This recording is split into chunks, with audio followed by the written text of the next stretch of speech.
Maraknya kasus juga di Indonesia ini berhak untuk mendapatkan perlindungan dari kekerasan dan eksploitasi. Ironisnya jutaan anak di seluruh dunia dari berbagai latar belakang ekonomi dan usia mengalami kekerasan dan eksploitasi setiap hari.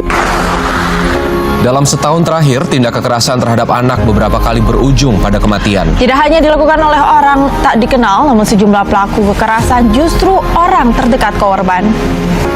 Jatuhkan pidana terhadap terdakwa Margaret Christina Mugabe oleh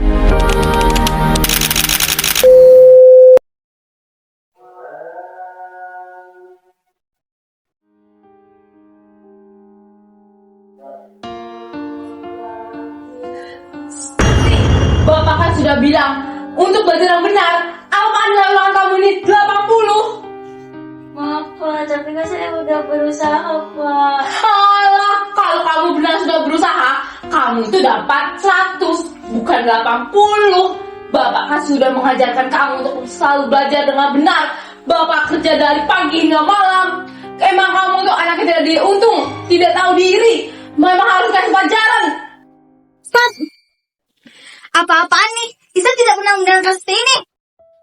Rasulullah Shallallahu Alaihi Wasallam bersabda, tidak termasuk golongan kami orang yang tidak menyayangi yang kecil dan tidak menghormati yang besar.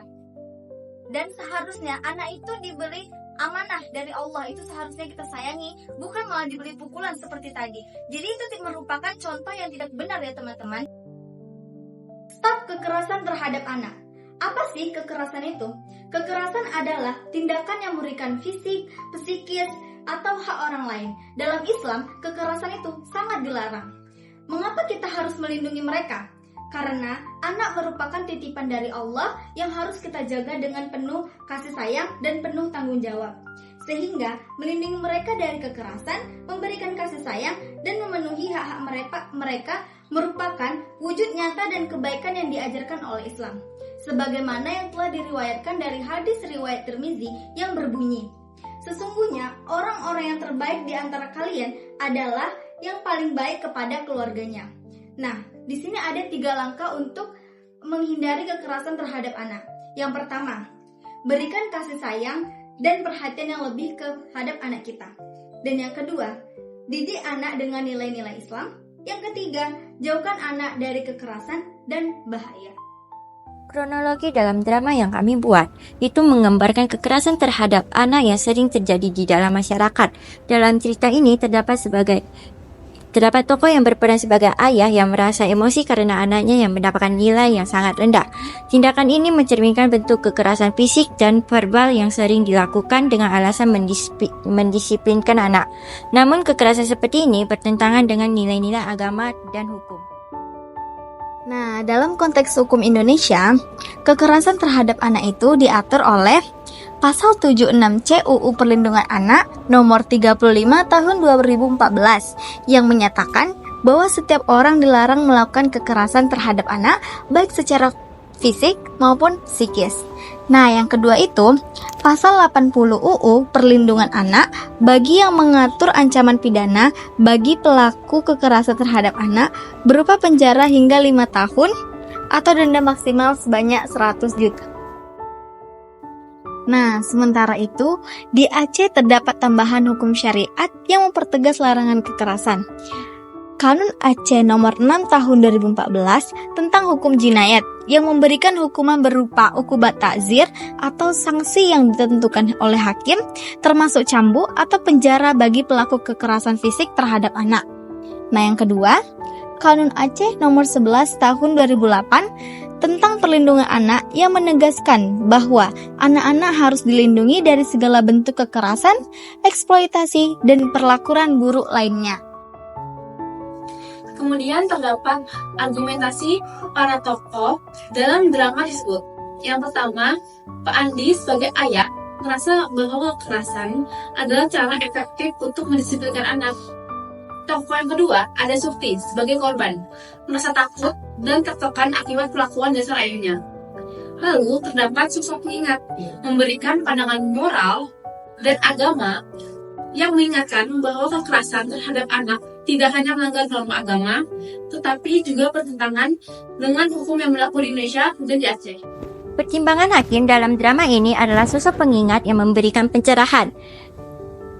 Dalam perhati hukum, seseorang hakim akan mempertimbangkan yaitu dampak psikologis yang dialami anak akibat kekerasan. Fakta bahwa kekerasan terhadap anak melanggar undang-undang nasional maupun kanun di Aceh. Hakim dalam kasus ini akan fokus pada melindungi hak-hak anak dan mencegah kekerasan yang berulang. Hakim memutuskan bahwa solusi yang terbaik adalah menggantikan kekerasan dengan pendekatan kasih sayang. Seperti yang disampaikan oleh sosok pengingat tadi.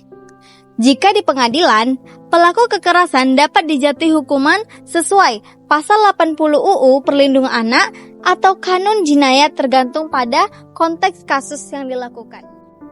Kekerasan terhadap anak adalah masalah serius yang membutuhkan solusi komprehensif.